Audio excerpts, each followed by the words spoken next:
Welcome to the Essential Sam Harris. This is Making Sense of Belief and Unbelief. The goal of this series is to organize, compile, and juxtapose conversations hosted by Sam Harris into specific areas of interest.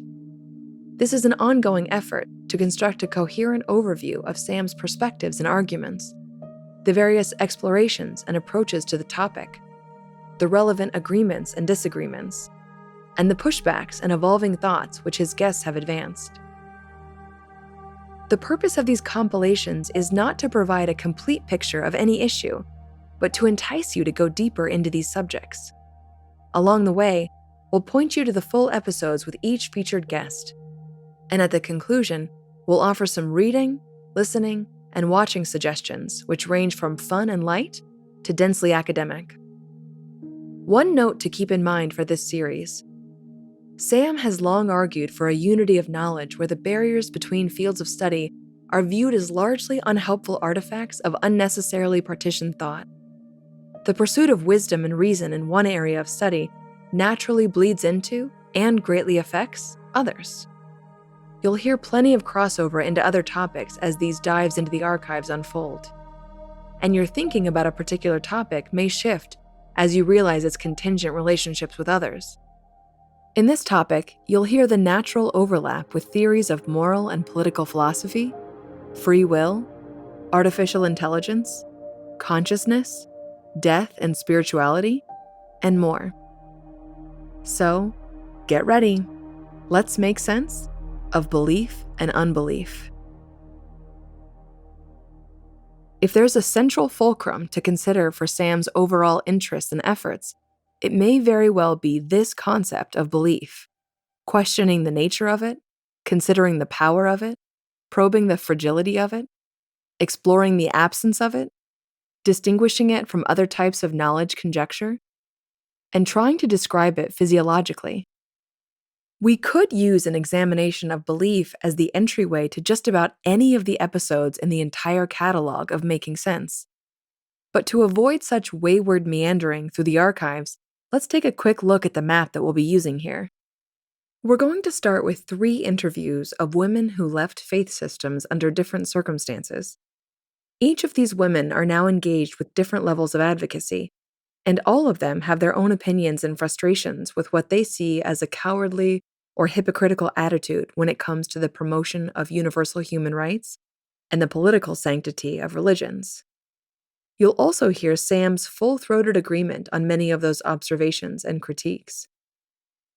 We'll then take a turn towards the conceptual, philosophical, and existential concerns of religion and belief.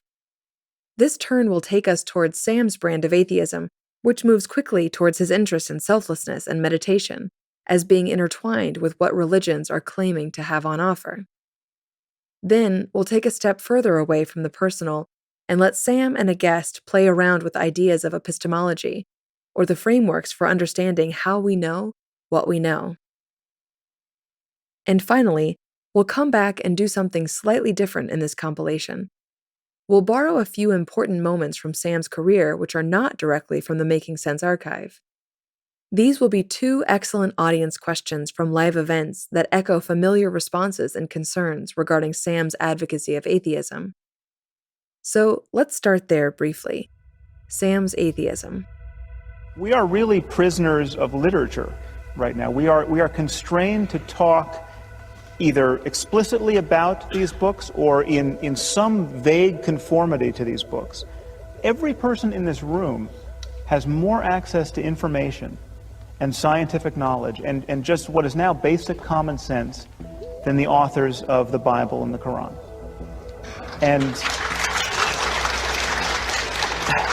And in fact, there's not a person in this room who has ever met a person whose worldview is as narrow, just by the sheer time in which they appeared in history, as the worldviews of Abraham or Moses or Jesus or Muhammad. And until we grapple with that fact and honestly commit ourselves to a 21st century conversation about the possibilities of human well-being, we're just going to be at sea, and we're going to be trying to figure out whether we should pass laws about gay marriage and whether we should ban blasphemy at the UN and whether we should allow newspapers to print cartoons about the Prophet Muhammad. And we're going to just be bewildered by the relentless certainties of people who are obviously lying to themselves. From time to time, new listeners are taken aback to hear just how deep Sam's distaste for religion runs, and how hostile he can appear to be to it. Sam's public career began in earnest with the publication of a book called The End of Faith, which will be recommended reading for this subject. He's described this book as his direct response to the events of September 11th, 2001. While he may change phrasing in certain passages if he would rewrite the book today, his attitude of frustration with the shielded, protected status of faith systems, at least in the US at the turn of the century, would not be any less fierce. This book hit the shelves alongside Richard Dawkins' The God Delusion, Christopher Hitchens' God is Not Great, and Daniel Dennett's Breaking the Spell. All of the books were successful and launched what became informally known as the New Atheist movement. There are several vague definitions floating around, but Sam thinks of it as a renewed public effort to push back against the special status of religion, given an interconnected, technological world quickly raising the stakes of the persistence and perpetuation of bad ideas, as exhibited by 9/11. New atheism's most controversial impulse was also showing little hesitation to speak about individual belief systems as causing specific and distinguishable levels of threat and danger. Sam and the New Atheists took a stance that all religious belief systems are philosophically harmful, but that it is only honest and politically prudent to notice the specific political and social consequences that each system presents. It's important to note that that is a fluid stance that can and should constantly reorder its beliefs of most concern, given the complex contextual situation of global politics, technology, economic status, history, and much more. It also doesn't necessarily cast familiar codified religions as the eternally fixed targets of critique. Systems of political ideology, pseudoscience, and magical explanations can become the rational targets of objection given the right circumstance. Throughout this compilation, we'll be considering some of the debates around the tactical efforts which take aim at all of these harmful belief systems. An important tenet to start with in order to follow Sam through these conversations is this simple one which Sam espouses. Belief motivates behavior. Sam goes to great lengths to make this point. Bad ideas are a far bigger problem than bad people. By this he means that bad people are luckily quite rare. A bad person would be someone physiologically disposed to do harm, something akin to bad brain wiring or genetically determined sociopathic tendencies, where the person derives actual pleasure from inflicting harm and is physiologically unable to feel empathy.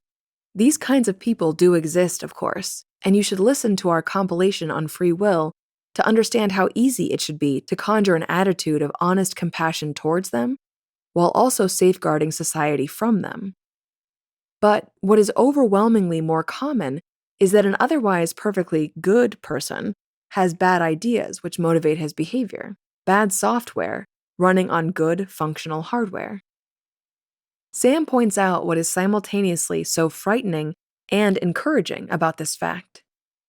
If we lived in a world that was chock full of actual psychopaths who were impervious to being persuaded by good ideas, that emergency would feel rather hopeless and dangerous.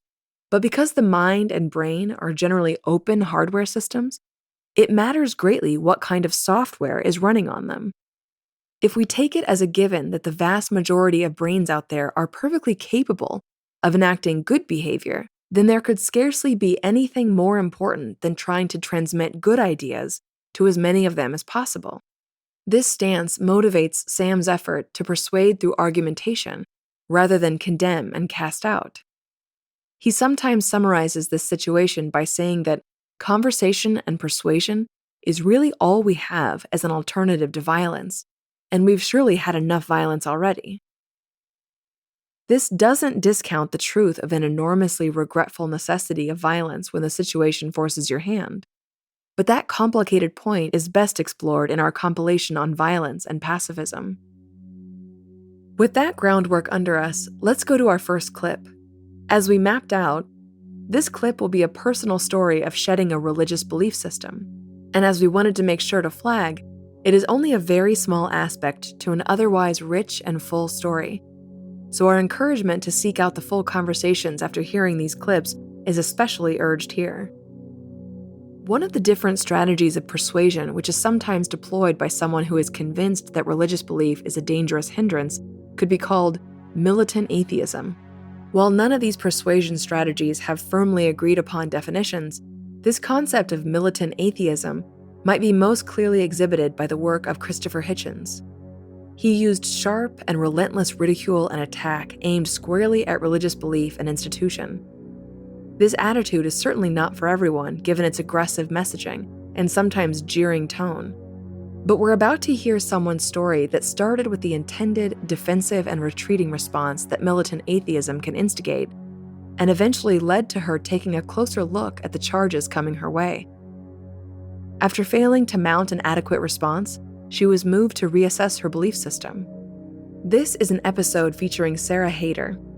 Hairder co-founded the Ex-Muslims of North America, which does non-belief advocacy work and runs a supportive community of questioning people. They provide safe and confidential outlets for Muslims who may have growing doubts and concerns about their religious faith. But for our purposes here, we're going to listen to her teenage encounters with militant atheism and her subsequent personal journey.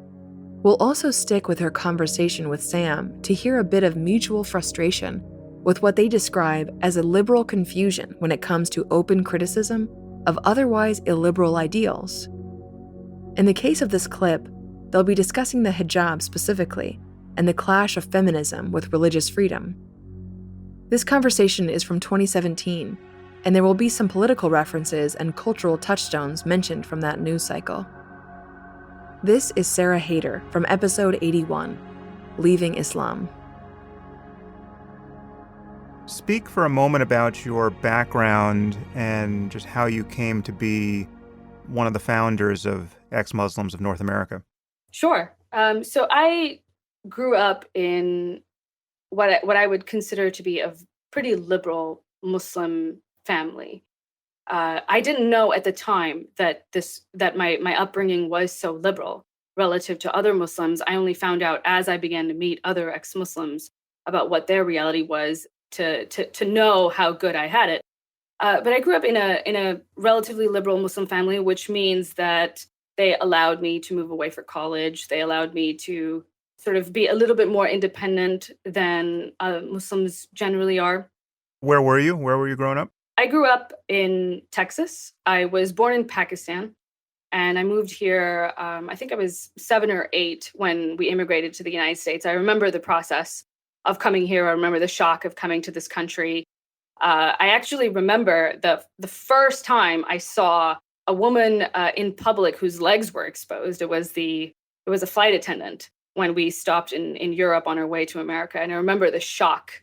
I remember feeling, not really understanding what I was looking at and not really understanding that this was going to be a norm in America. Interesting. So when did you realize that you were a bit of an outlier in terms of your family environment with respect to religion?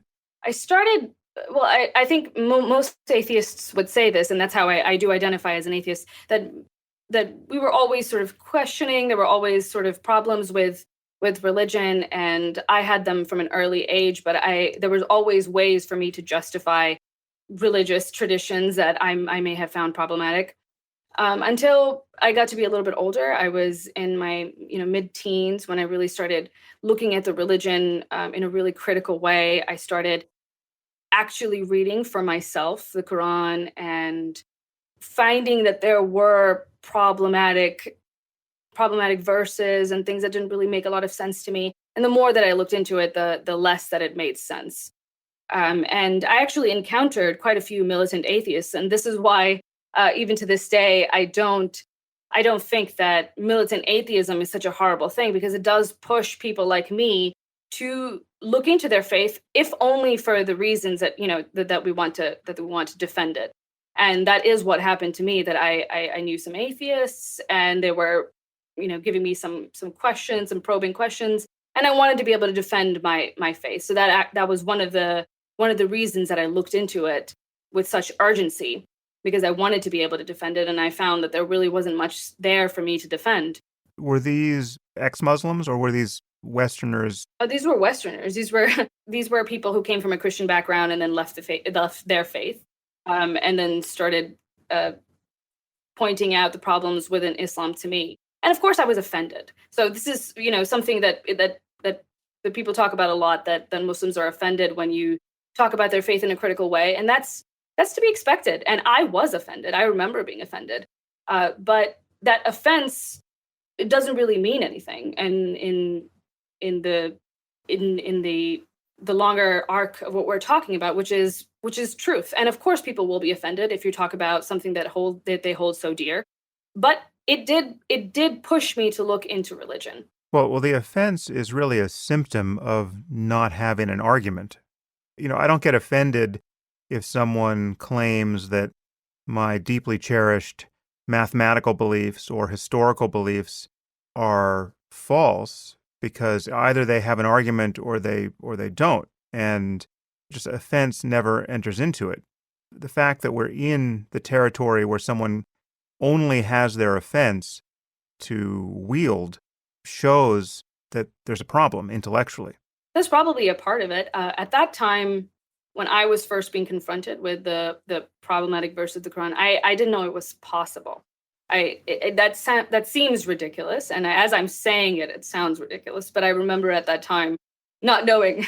You just didn't know what was in the Quran at that point when you first had these conversations. Right. I didn't know exactly what was in it, and I didn't know that it was even possible to look at it in anything but as this extremely virtuous text. I didn't know that there was an interpretation like that out there. So when I first encountered it, it was quite shocking to me. You did an interview with Jeffrey Taylor, which was a great read, and you said one thing there that I wanted to read into this conversation. You said, "If Muslims feel they're being badly treated here in the United States, they can go to Muslim-majority countries. But where can a person like me go? I'm in the safest place I can possibly be, and yet I'm too afraid to tell people where I live. It's tragic for me that there's even a need for our organization."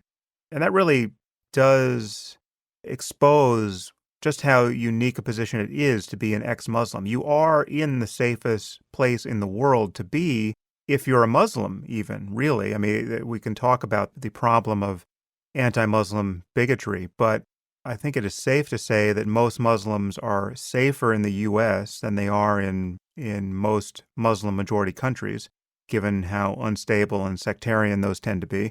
But for an ex-Muslim in the U.S. or in really anywhere in the West, I guess it gets worse once you go to Western Europe, there is this real concern about not being protected by any community. Right. And just to mirror your language, it's true that I believe it's true that most Muslims are safer in the West than they would be in a Muslim country. But more Muslims are safer in the U.S. than are ex-Muslims. Ex-Muslims are less safe in the U.S. Ex-Muslims are less safe in Western countries than your average Muslim. And I think that's a perfectly fair thing to say, and it should be extremely concerning. Yeah, and obviously you inherit all of the problems of, quote, Islamophobia, insofar as that is a problem. Having your name looking like someone who was born in Pakistan, you encounter the same bias or bigotry that any Muslim could be worried about going through an airport or in any other situation where that would become relevant. And yet you have this added concern, which I would argue is a far more pressing one, which is you have some percentage of the Muslim community that thinks what you're doing warrants a violent response. And you never know how big that percentage is or how much you're on their radar. And it bears repeating, this is unique to Islam. As badly behaved as Scientologists are when you take a good swing at that hornet's nest, they don't come and kill you. They can make your life miserable. They can sue you. They can show up at your office with a crazed look in their eyes and video cameras pointed at you 18 hours a day. These are bizarre people who are in an especially bizarre cult, but they don't commit murders and they don't commit suicidal acts of terrorism. And so this is, again, anyone who wants to defend Islam against the unique scrutiny that it merits at this moment has to deal with this fact that, as I said before, you have a play like the Book of Mormon that becomes a Broadway hit, and the Mormons take out an advertisement in playbill in reprisal, right? Their reaction is really adorable. There's not the slightest concern that Trey Parker and Matt Stone will spend the rest of their lives being hunted by religious maniacs. And yet, no one can even imagine staging such a play about Islam at this moment. And the reasons for that are patently obvious and yet everywhere denied by people who complain about, quote, Islamophobia. Right. I mean, I think if Islam could get to where Mormonism is today, that we would be in a much, much better place. And I think that in itself should be telling.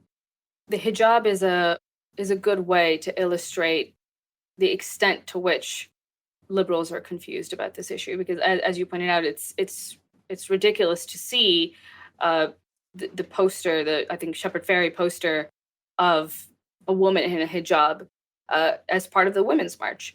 And I understand why people on the left, why progressives have this tendency. I understand what they are trying to do, which is to stand for the freedom of religion for Muslims. And this is a laudable endeavor. This is something that I support. This is a tendency that I really love about the left. I like that they instinctively want to protect the little guy. Having said that, not everything done in the name of good intentions is necessarily good, and not everything done in the name of good intentions will help the people that you want to help. And in many cases, it might harm the very principles or the very people that you want to help. And I think this is, especially the hijab in context of women's rights, is a case where we can see this in a very clear way. And so I supported the Women's March. I supported, generally speaking, I'm women's rights are really close to my heart, and it's really important to me that feminism is something that becomes universal, that becomes global. So I support, generally speaking, these kinds of initiatives. But I was really disheartened to see that the hijab was suddenly it's become this totem. It's become this symbol of religious freedom, and it's pretty perverse. Given the context of what the hijab actually is, and given the religious justification for the hijab, which is distinctly anti-freedom. If this is your first time encountering those kinds of arguments, we encourage you to seek out the full conversations to understand the nuance, and how someone like Sarah Hairder and Sam are well aware of the counter-arguments and common objections to these kinds of critiques. The moral math regarding how we talk about these things and who is best to talk about them in certain ways is quite tricky. But it's wise to go slowly through these emotionally charged issues and seek out a range of perspectives. It's also wise to note how easy it is to abandon solid moral ground when it seems to demand an outward expression that runs against the grain of one's tribe, whether that be political, religious, familial, or social. We're now going to a story of someone abandoning a belief system, which is quite personal to me. It's actually my story, and my first interview with Sam on Making Sense. I'll be breaking the fourth wall as your narrator for a bit here, and speaking to you directly. So, my name is Megan Phelps-Roper, and I grew up in the Westboro Baptist Church in Kansas. If that name sounds vaguely familiar, you might better recall the images of colorful signs with bold letters and messages like, "God hates fags." I grew up holding those inflammatory signs while picketing at funerals and learning the theology of the church, an institution founded by my grandfather, Fred Phelps. I tell my story in detail in a memoir entitled Unfollow, a memoir of loving and leaving the Westboro Baptist Church. In this next clip, Sam asked me about some of the specific doctrines and beliefs I held while I was a member of the church, and we chronicle a bit of my journey, how I started out professing intensely held religious beliefs that I took to be completely true, to the place I am now, reading a script for a prominent atheist philosopher. My experience has surfaced the strange nature of belief in my own mind. After we listen in on my conversation with Sam, I'll be back to reflect on what those beliefs were and how my process confirms many of the arguments and stances that Sam has outlined in his career. One familiar retort to arguments and stories like the ones we're sharing in this compilation goes like this: well, that's not real Islam, or that's not real Christianity, or that these people are just psychopaths who are going to do these things anyway. I'll provide some of my thoughts on those kinds of responses here. You should also know that for this conversation, Sam and I connected shortly after I'd read an article by Graham Wood entitled What ISIS Really Wants, an article which didn't tiptoe around the explicit link between religious doctrine and outward behavior. Needless to say, I found some parallels in this article worth discussing with Sam. So here's me talking with Sam from a very early episode of Making Sense. This is from episode 12 from 2015, an episode entitled Leaving the Church. Let's back up and talk about your background itself and what the Westboro Baptist Church is. Many people will have seen the visuals online of you and the rest of the of your family, I guess, holding signs that say "God hates fags," or I think "Thank God for dead soldiers" is one of them. So, to tell me about Westboro, and let's get into what you actually believed growing up. Right. Okay. So the protesting started when I was 5, and the church is located about half a mile from a public park in Topeka, Kansas. And this park was known as a place where gays could go and meet and have anonymous sex. And it was something that was well known in the community. And it was even listed in this nationally circulated address book of such places, listings across the country. And one day, a couple of years before the picketing started, my grandfather was riding through the park with my older brother, who was at the time about 4 or 5, maybe. They were riding their bikes, and, my grandfather would ride ahead a little way and then circle back. And one of the times when he was circling back, he saw 2 men, trying to lure my brother into the bushes and, just immediately wanted to do something about it. So he started writing letters to the city fathers and going to city council meetings, trying to get, the park cleaned up. It was really something that was well known. There were, journalists and cops. They were doing sting operations, and so it was an undeniable fact. So this was in what year? 88, 89. And this was your father or your grandfather who had this experience? My grandfather. Okay. Yes, my grandfather is Fred Phelps. Sorry, right. And he's the one who who was the first pastor of the Westboro Baptist Church. Was he a pastor already, or he just decided to become one at this point? So he was ordained when he was, I think, 16 or 17 in Utah, and he was kind of a traveling preacher. And then he ended up in Topeka, and, he was preaching at a church called the Eastside Baptist Church. And they were about to start another church on the other side of town.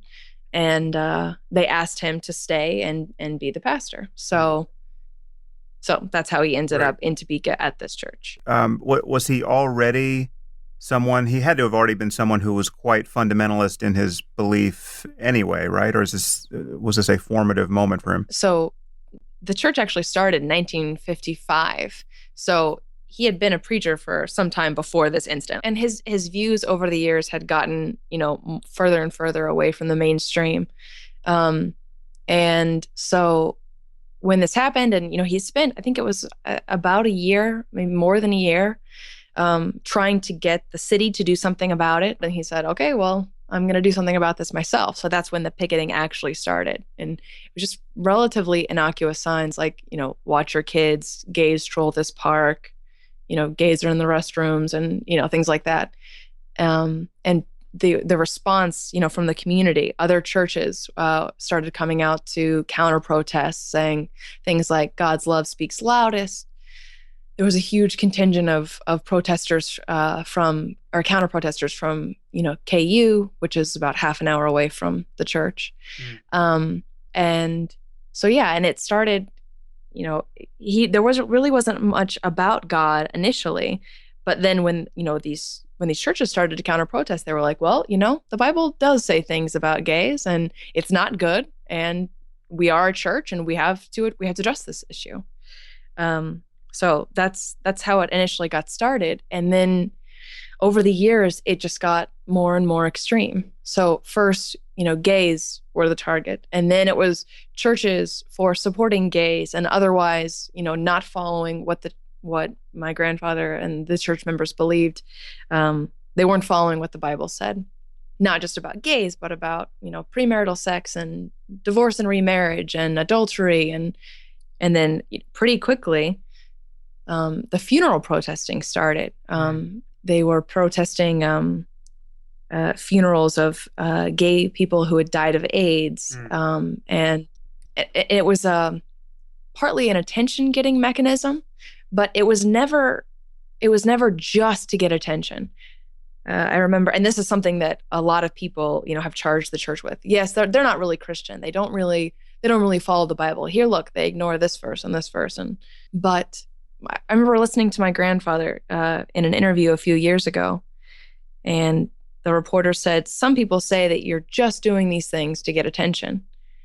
And he kind of looked at her like she was crazy or stupid and said, well, of course I'm doing it to get attention.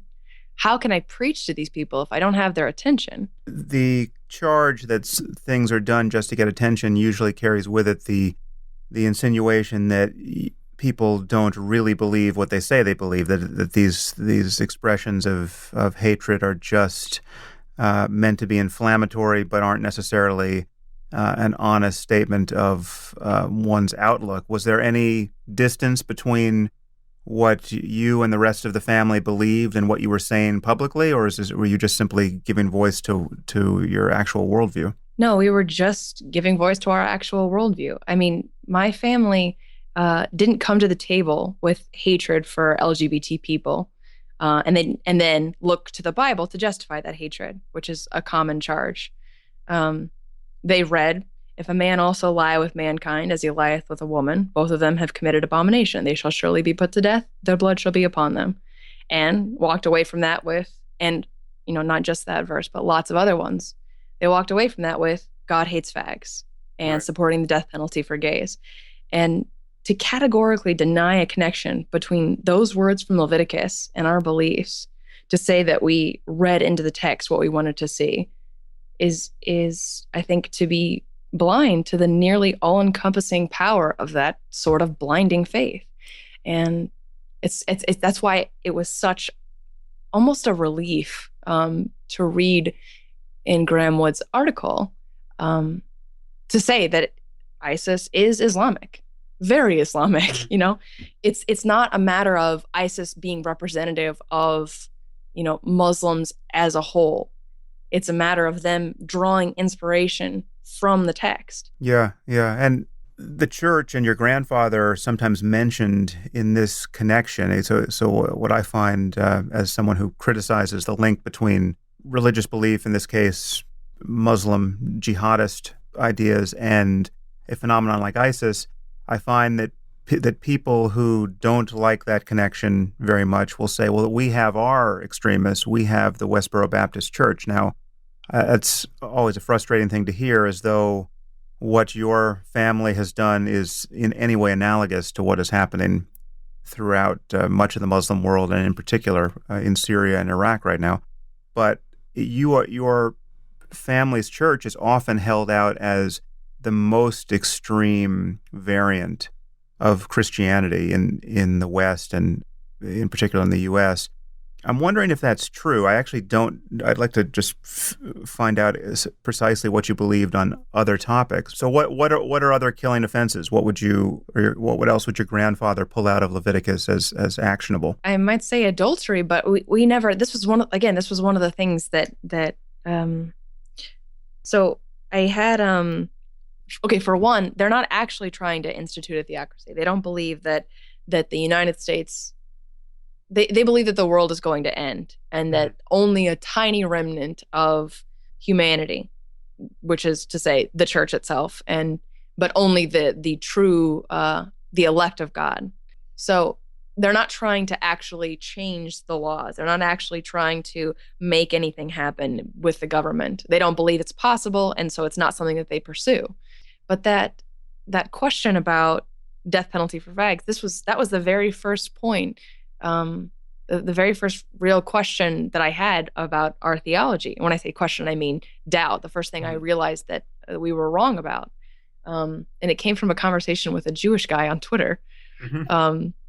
It was really, I'm advocating for the death penalty for gays, and and I'm quoting these verses from Leviticus, and he says, well, what about this member of your church who had a child out of wedlock? And I said, what about her? She repented, so she doesn't deserve that punishment. And he says, yeah, but that's also a sin worthy of death. And, and also, didn't Jesus say, let he who is without sin cast the first stone? So this is the first time, stepping back from that and realizing, if she had been killed, just as if you kill someone as soon as they sin, you completely cut off the opportunity to repent and be forgiven, which is a major foundation of Christian theology. This is what we were preaching: repent or perish. You have to repent and follow God's laws and live as we live, and that's the only way to heaven.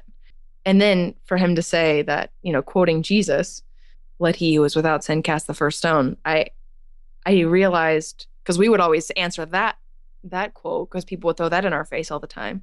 We would answer that by saying, yeah, but we're not casting stones. We're preaching words. All we have are words. We put words on signs and we stand on public sidewalks. We're not hurting anybody.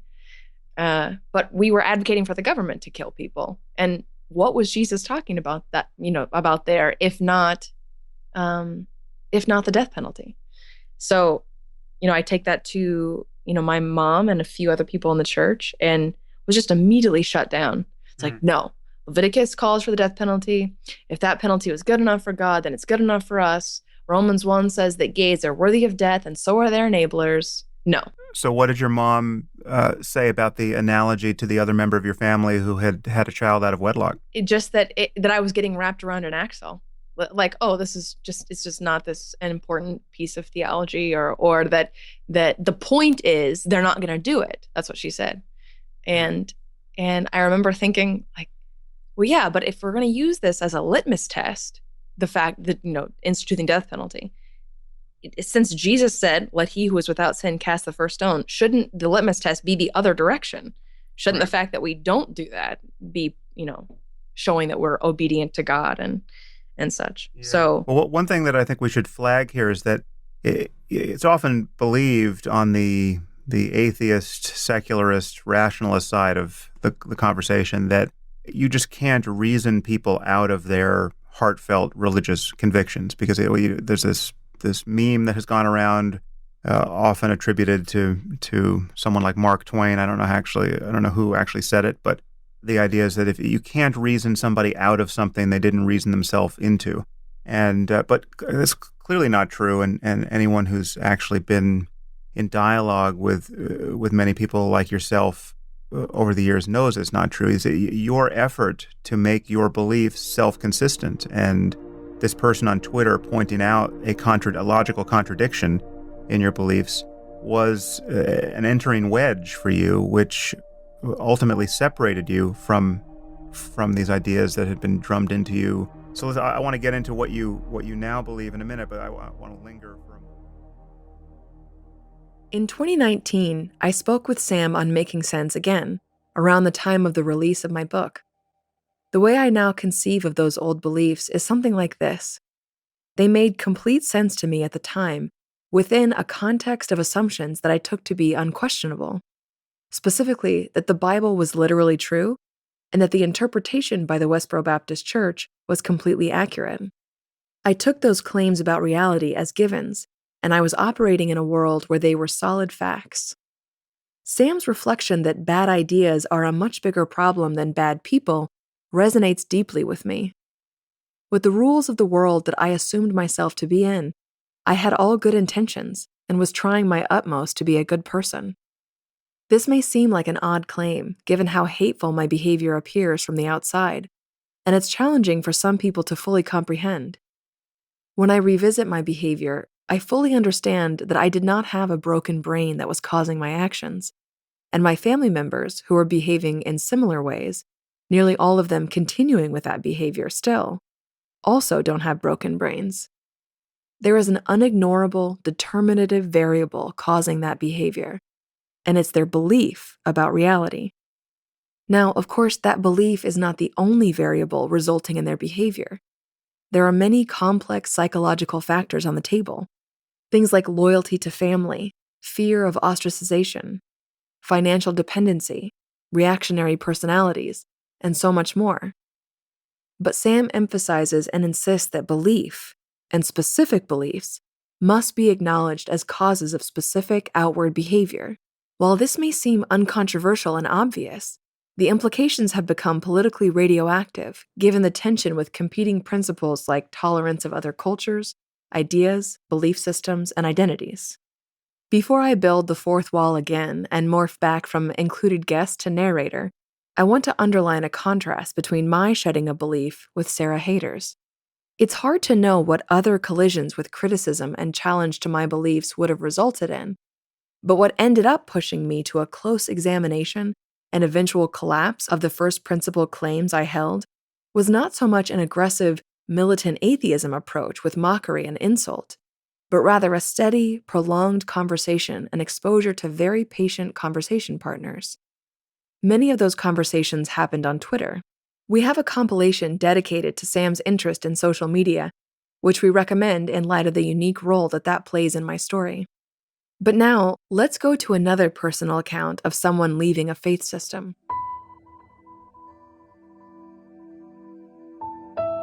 This account will give air to some of the psychological variables that we've alluded to that can entrench people in belief systems and religious ideology.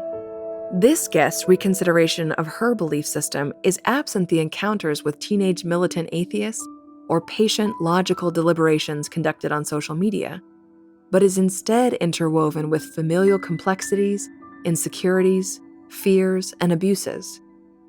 But even with these variables highlighted in the brew of ideological trappings, the doctrines and details of the belief system still matter and must be considered. We're also going to let this clip drift into the frustration that certain women feel with a perceived political shield of criticism towards religious ideology, especially those religious ideologies that tend to overlay with specific racial and/or national demographics. This is the exact kind of political taboo that Sam and many of the labeled new atheists were unafraid to trespass. After this clip, we'll shift the conversation towards the abstract and philosophical notions of belief and examine various approaches towards knowledge that might help us navigate our way through this topic and propose some defining characteristics of belief. But first, here's the activist and author Yasmine Mohammed sharing her story with Sam from episode 175, Leaving the Faith. Let's just start with your story from the beginning. Where did you come from, and what were your parents like, and what was your upbringing like? This is the beginning of your story that has, for better or worse, made you one of the most courageous voices I can name at the moment. So to the beginning, I guess, would be my parents meeting each other in university in Egypt. So my dad's from Palestine and my mom is Egyptian. But Palestinians could go to university in Egypt. It was all covered. Like they were treated as Egyptians, but they weren't given citizenship. So they met in university in Egypt, and my mother's family were very angry at her for marrying a Palestinian because they thought he was so beneath her. But they got married and then they moved to San Francisco together. And they were there during the peace, love, hippie era. And they had my sister, and it was a bit too much peace and love. And so my mom wanted like a quieter place to raise the kids. And so then they moved to Vancouver, Canada, and that's where I was born. Hmm. But then their marriage fell apart in the end anyway. So when I was about 2 years old, my dad, left us, went to the other side of the country. So here my mom is now in a new country, no support system, no community, 3 children, and she's feeling, depressed, vulnerable, sad, lonely, all that stuff. And how religious were they at this point? No religiosity whatsoever. Huh. Neither of them. They're both grew up very secular. My dad had like zero connection to religion. It was just like a cultural thing. He's very anti-Israel, just being Palestinian, but there's no religious, like him personally. He wasn't he wasn't practicing. And then my mom's all alone. And so she goes looking for a support system, and she goes looking at the mosque for community. And at the mosque, she finds a man who is already married, already has 3 children, but he offers to take my mom on as his second concurrent wife. Right. So, she is happy to have somebody take care of her and take care of her kids. And so she's willing to put up with whatever he's dishing out. My dad was abusive towards her. He used to hit her. And this man never hit her. He'd hit us, of course, but he never hit her. So she felt like this was a better relationship for her. So she stayed with him as a second concurrent wife. We lived in his basement. And he is very, like, my life changed completely when he entered our lives. So before him, I used to be able to, play with my neighbors' friends. Like, we'd play Barbies together. I'd go swimming. I'd ride my bike. I'd go to birthday parties, listen to music, just like a normal childhood. And then once he entered our lives, it was just immediate. Everything is haram. Everything is forbidden. And all of a sudden, my mom started covering her hair, and we had to start reading from this book of this, these words that I didn't understand. And I had to start praying 5 times a day. And I resisted it from the beginning. Of course, I missed my old life. I was especially upset that I couldn't play with Chelsea and Lindsay anymore. They'd always come knocking on the door wanting to play Barbies, and I was never allowed to go, and they were never allowed in. And You're going to the same school at this point, or? Yep, but not for long. And then as soon as the Islamic school was, it wasn't built, it was in the mosque, but as soon as it was established that we would have an Islamic school and my mom was teaching in it, then I started going there. Was this associated with any religious awakening on your mom's part, or she just needed a man to take care of her and it was just practical and romantic? That's the right word. I don't know if romantic is part of it. I think practical for sure. And it was a combination of both of those things. So she needed, I think, she was happy to have somebody to take care of her. But then also she just became a full-on born-again Muslim. So she just entered it, like she just jumped all in.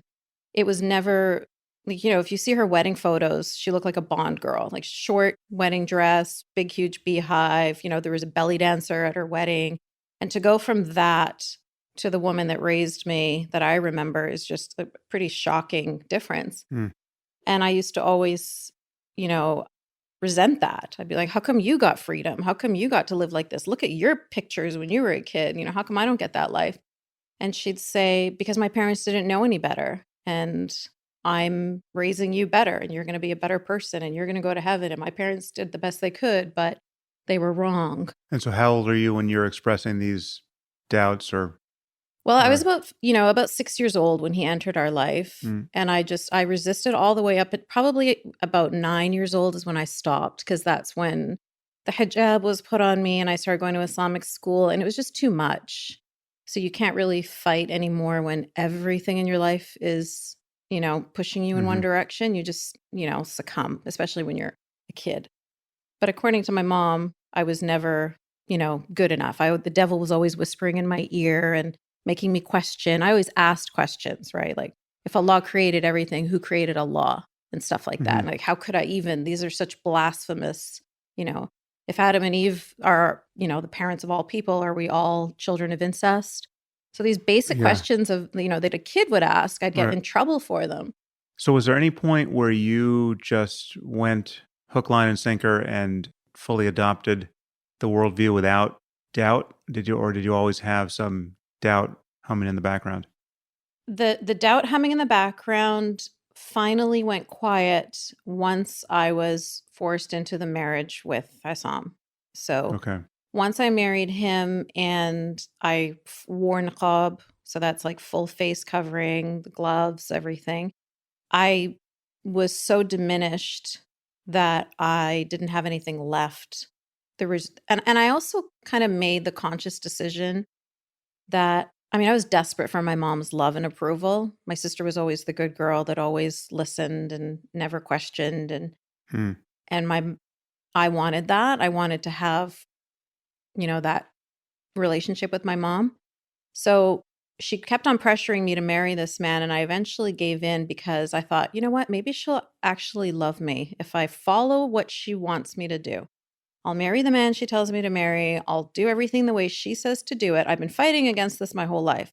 What happens if I just let go and see if she's actually right? Hmm. And And how old are you at this point? so I'm 20. And I did let go, and I did follow exactly what she said. And until I had my daughter and held her in my arms and saw that she was about to grow up in the same environment that I grew up in, my mom was talking to her the same way she had talked to me. Her father was talking about FGM and her dying a martyr for Allah and things like that. And I'm like, okay, enough. I could maybe accept this world for myself, but I'm not going to accept it for my daughter. There's no way she's going to live this same life. And was he Egyptian? Yeah. Yeah. And I think people aren't generally aware that FGM is practiced in Egypt. Like 98% So of it's Egyptian women. basically like Somalia in terms of the prevalence of that practice. So, and this was just a fully arranged marriage, or it had been encouraged once you had met him? So it wasn't fully arranged in that I didn't know I was going to marry him my whole life. Sometimes people arrange marriages for their kids like from the get-go.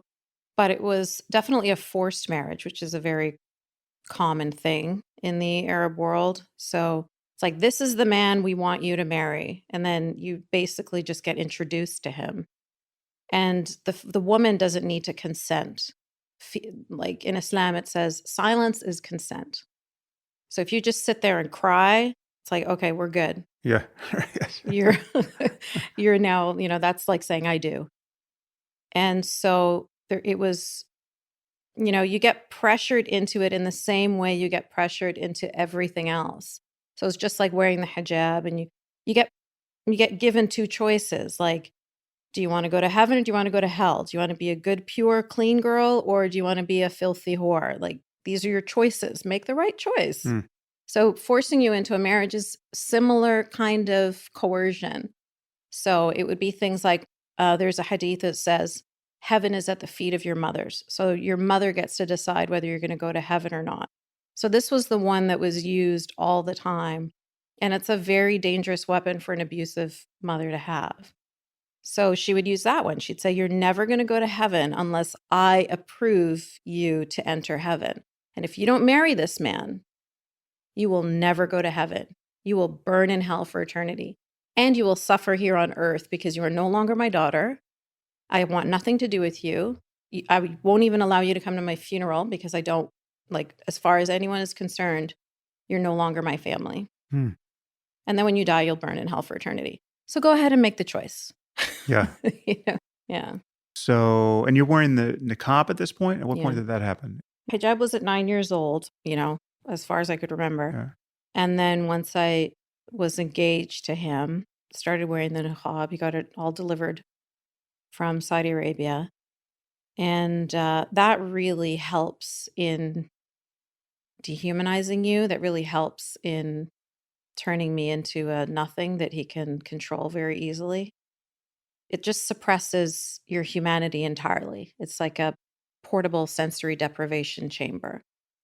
And you are no longer connected to humanity. You can't see properly, you can't hear properly, you can't speak properly, people can't see you. You Hmm. can only see them. I mean, just little things like passing people in the street and just making eye contact and smiling, like that's gone. You're no longer part of this world. And so you very, very quickly just shrivel up into nothing under there. Yeah, well, we're going to get to this, but it is amazing how sanguine Western feminists are around this practice. Like, this is just another culture's ideal of how to honor feminine beauty and empower women. Who are we to criticize it? We should differentiate the hijab from the niqab. The hijab is just a straight up symbol of female empowerment now in the West. It is just amazing to see what is being done with this. And we have, in the aftermath of the Christchurch massacre, the Prime Minister of New Zealand puts it on as the only possible show of respect for the community. Like, there's just no other way to express solidarity but to don this symbol. And there's so many examples of this. For some reason, people, one, can't see that most of the women on earth right now who are wearing a hijab are not doing it based on some empowerment they felt at an Ivy League institution where they're just going to take the male gaze off them at their own discretion. So they're forced to do it. The consequences of not doing it in many cases are, if not absolutely coercive social pressure, it's actually physical violence. What have your encounters with Western feminists been like? Well, that makes me really sad that they consider Muslim women to be of some other species and that are so completely different from them. So for themselves, they will recognize all of those things that you talked about are basically victim blaming, slut shaming. They recognize those elements of rape culture when we're in the Western context, which are, they're much harder to see in the Western context. Hmm. But under Sharia, it's very, very easy to clearly see a perfect example of rape culture. But they somehow, when it's those women over there, it's empowering. Like, would it be empowering for you if you were told you have to wear this clothing in order to protect yourself from men who might rape you? Or you have to wear this clothing in order to be good and pure and go to heaven? Because if you don't wear it, then you're a filthy whore. Like, you wouldn't, no woman would want to hear that. No 7-year-old child would like to be told, you have to wear this in order to go to school. And your brother doesn't have to. He can wear whatever he wants. But you must wear this or you're not allowed to get educated. It is an atrocity. Like that's something that every human being should be upset about.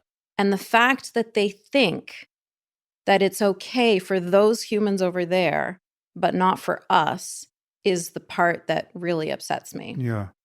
Yeah, the double standard is so clear, and it really is sanity straining that it's so hard for people to see. So, like, the clearest case for me in the media was when, I don't know if you remember this, but Warren Jeffs, the leader of the FLDS, the fundamentalist Mormon cult, his compound was raided, and all these little girls and young women were led out in these little house on the prairie dresses, right? They were made to wear these awful 18th century dresses, and they had been married to men who were, their grandfather's ages, and these forced marriages were described as rapes, and the men were totally unrepentant, and, Jeff's got, I think it's at least 15 years in prison. I forget, he got a real prison sentence. And this was all talked about on the news as just an unambiguous example of patriarchal exploitation of girls. The fact that it was associated with religious belief was not even slightly exculpatory. And everyone celebrated the fact that there was a SWAT team raid on the compound. We kicked in the door of this place to free those girls. And it didn't matter at all that the girls didn't want to be freed. Yeah. I mean, we knew they had been brainwashed. Yeah. So when they're talking about how they loved their husbands, 4 to a man or whatever it was, no one had any qualm discounting that for their obvious ignorance and brainwashing, right? And when you compare that to what is happening routinely in the Muslim world, The mainstream media has the opposite response. And this is the most benign case of real extremism in the Muslim world. I mean, it's in truth, it's not even extreme, but the extremism in the Muslim world, you have to add to that the clitorectomies that would have been performed on these girls, the fact that they were raising their sons to be suicide bombers, right? And there was an explicit indoctrination of martyrdom, and they were exporting terrorism to the capitals of Europe and America. That's how the fundamentalist Mormon cult would have to behave to make it an analogous situation, and no one can see it on the left. So, I mean, when you were talking about the difference between that Mormon cult and girls in the Muslim world, I started to tear up because it reminded me of your TED Talk, which I'm going to tear up again. Mm-hmm. That TED Talk to me hit me so hard because it was the first time anybody in like media I'd ever heard somebody care about those girls the same way you would care about any other girls. Like the argument you were making in that TED Talk, like these girls in Afghanistan, why are they different than the girls from the Mormon cult?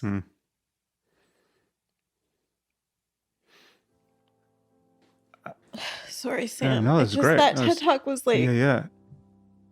Thank you so much. That's you Sorry, don't have go to ahead. apologize. This is good radio.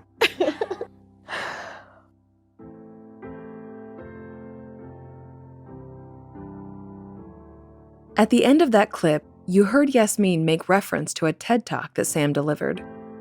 That talk compressed his argument against moral subjectivism, an argument he fully lays out in his book, The Moral Landscape.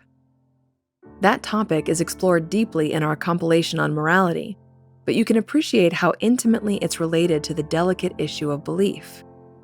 If belief is a primary driver of behavior, and behavior can be objectively evaluated morally, then it's apparent to see how belief systems become the natural, rightful, and obvious targets for their culpability in motivating immoral behavior. But now, we'll start to refocus ourselves onto broader notions of belief.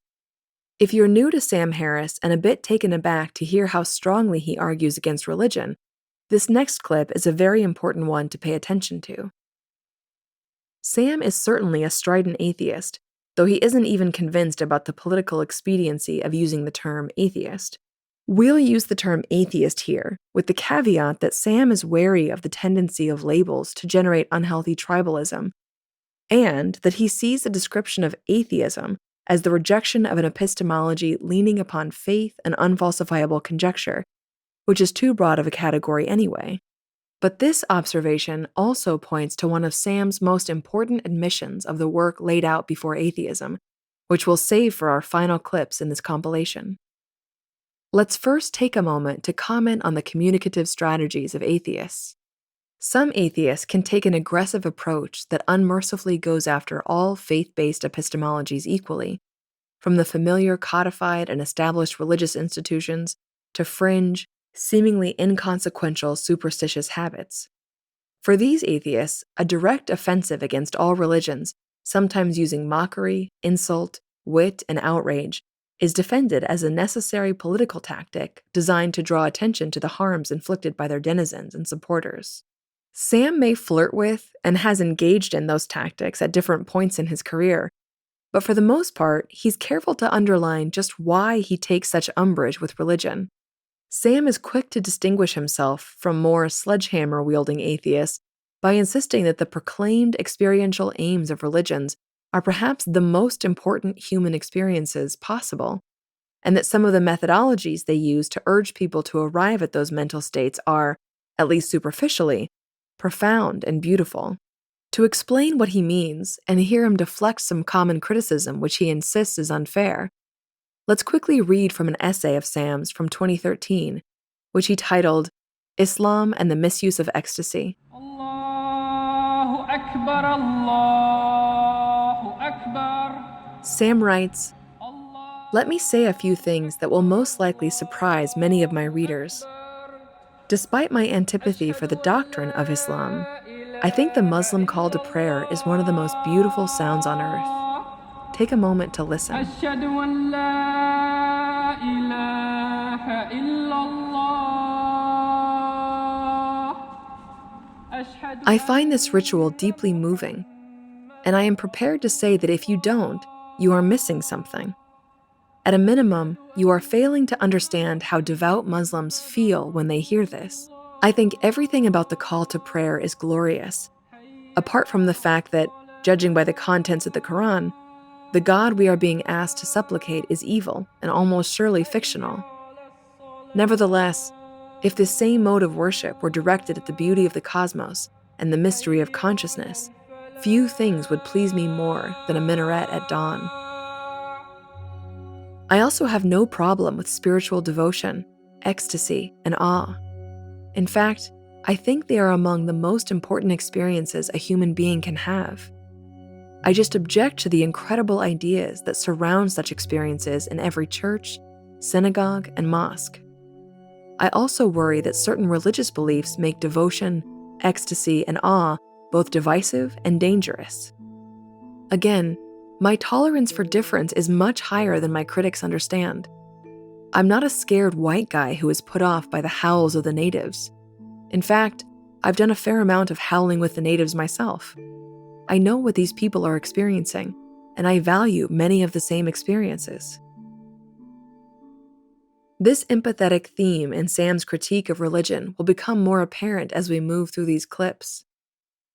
So now we'll take that turn we mapped out, shifting away from the personal stories and letting Sam take us deeper into the abstract and philosophical reasons he rejects religious faith so strongly. Not just from the politically obvious ways that the 3 clips thus far make clear, but from a conceptual and existential level. To hear some of this in action, let's go to another clip. This one comes from a live event that Sam did with 2 other atheist authors, Richard Dawkins and Matt Dillahunty in Vancouver. Richard Dawkins especially is known to exhibit more of the direct, unabashed derision of religion, offering little patience for its intent and becoming a bit of an avatar of the sharp-tongued, godless critic of the decade. In this clip, we'll hear how Sam places himself slightly apart from his fellow presenters by emphasizing the spiritual core of religious efforts as aiming at something truly worthwhile and important. This comes from Making Sense, episode 105. There's been lots of discussion about how best to engage on these. How much, for lack of a better phrase, how big of an asshole should you be? How much pushback should there be? How seriously should you take them? And quite frequently, someone will come up and present the idea that there are sophisticated theologians, that this preacher that I had a debate with is in one category, and some other academic, erudite theologians are in another category. Is that the case? Well, there are sophisticated theologians who accept evolution, of course, and have no problem with that. And so our argument with them is a quite separate argument. I have met sophisticated theologians who believe pretty astonishing things, like believing literally that Jesus turned water into wine.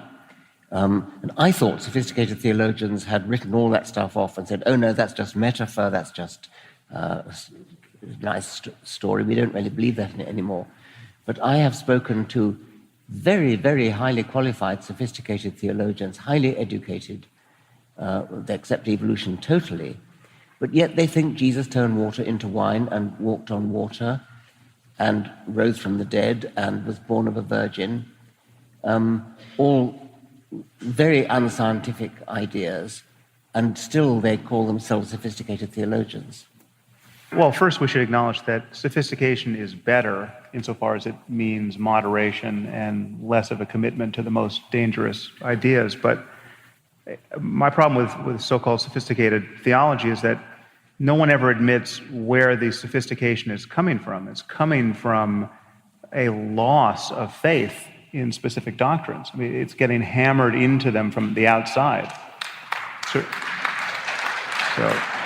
it's coming from science and a modern conception of ethics. a universal conception of human rights, a sense of how unseemly it is to think that anyone, by virtue of being born in the wrong place, is going to spend eternity in hell just because they didn't happen to hear the good word from their parents. So they lose their purchase on those dogmas, and yet they retain this conviction that Jesus was born of a virgin or was resurrected and will be coming back. And those are just it's a God of the gaps argument in certain cases, but there's just certain questions where science hasn't yet closed the door to belief, and so they're putting all of their chips on those questions. We might have slightly different views of what a sophisticated theologian is, which is probably a testament to how it's actually not sophisticated theology, but obfuscated theology. What gets labeled as sophisticated theology is the exact same thing. It's not like the arguments of these sophisticated theologians are any more sound than the arguments of Ray Comfort. It's just that they're better speakers. They're actually less sound in one way, in that they don't. So the belief system is still anchored to a belief in revelation. They're still fixated on the texts, but they have ignored much of what seems untenable in the texts. And they don't have an argument about why that's okay. Because if God wrote any of these books, and nowhere in the book does God say, well, you could ignore the first half because now I'm getting to the good part. It's all God's word. So it's actually a less principled position than fundamentalism. And that's why it's always, in my view, unstable in the face of fundamentalism, because the fundamentalist always has the advantage of saying, listen, I'm going to read the whole book. I'm going to take the most plausible interpretation of it. I'm going to read every word as literally as possible. And that always begins to fixate on more divisive, more doctrinaire, more irrational ideas. At least with a fundamentalist, you know what you're arguing against. Yeah. You're not arguing against a wet sponge. No, it seems perverse to say it, but there's actually more integrity to the most fundamentalist position, because there's simply one irrational move, which is the belief that this book is perfect in every word. But the moment you believe that, well, then it is in fact rational to try to connect all the dots as reasonably as possible. But sometimes they really don't say anything. They say something like, well, God is the ground of all being. Right. Or God is the essence of isness, or something. Well, actually, I have a soft spot for that kind of Yes. I mean, I don't like the theistic version of it, but this is perhaps the only argument I can adduce in favor of so-called sophisticated theology, which is there's an experience that people have, Christian contemplatives, say, or really contemplatives in any tradition, and have had for millennia, which does provoke those sorts of noises from people. I mean, the problem is you get far enough into any of these contemplative traditions, and everyone begins to sound like a Buddhist. And then if you're in the 14th century in Christendom, the Inquisition shows up at your door, as they did to Meister Eckhart, who happily died of natural causes just in time.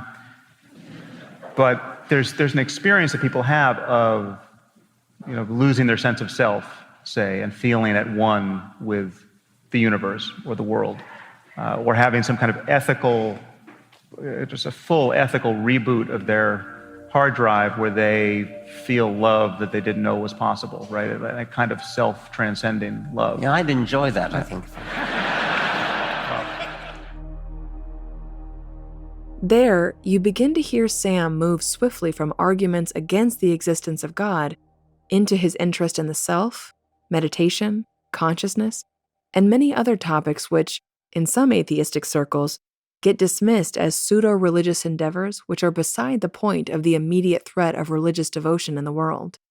We'll save Sam's deepest arguments about what there is to discover in the investigations of the illusory nature of the self for their own compilations, but we'll use this opportunity to again distinguish Sam as an atheist who is comfortable swimming in the waters of spirituality, and even uses that word with only mild apology.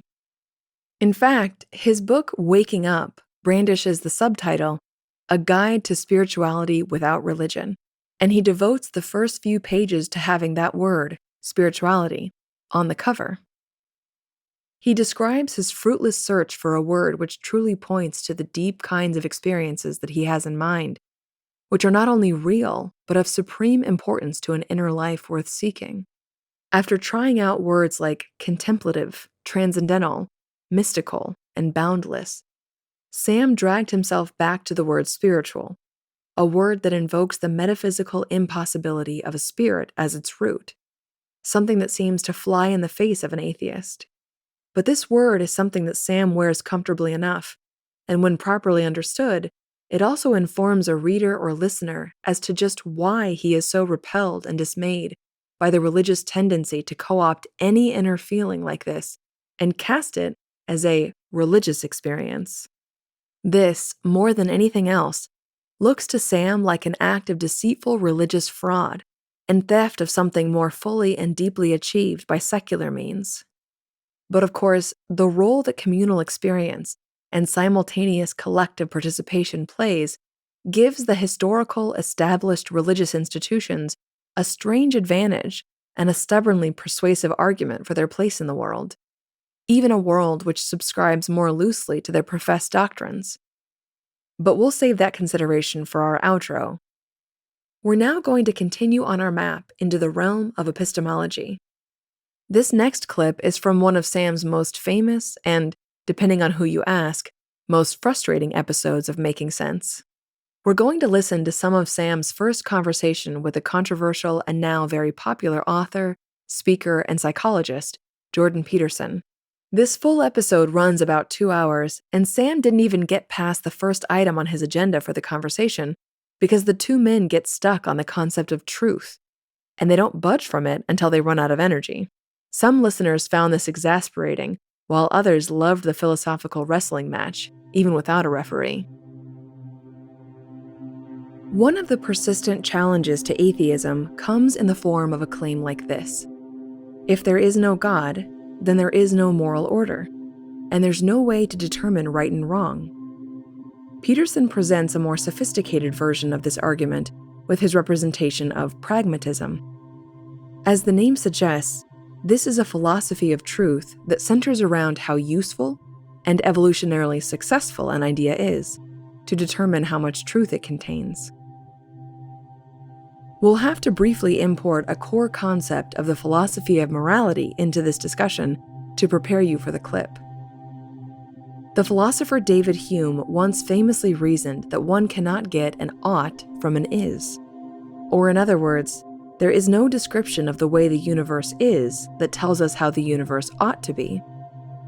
Sam contends that many thinkers have taken this observation way too far and completely severed questions of science and explorations of what's out there from moral judgments of what we ought to do in the world. This severing results in an assumption that morality is entirely subjective. We'll fully explore that topic in our compilation on morality, but what you'll need to keep in mind for this clip is that Sam places himself in the moral realism camp. He takes the position that there are moral truths to discover that are objective and can be uncovered, or at least deeply informed, by methods of science. Or in the very least, Sam believes that the severing of is questions from ought questions is a nihilistic disaster. This position and argument for secular paths to objective morality gives him confidence that the worry that morality needs a God to command it and divinely transmit it to us is an unnecessary fiction. Peterson, however, is not so confident in that. To him, God is not only necessary, but true enough, because God works to bridge the impossible is-ought gap for us. So his phrasing of the worry that without God there is no morality can be understood as an insistence that without oughts we will descend into suicidal nihilism.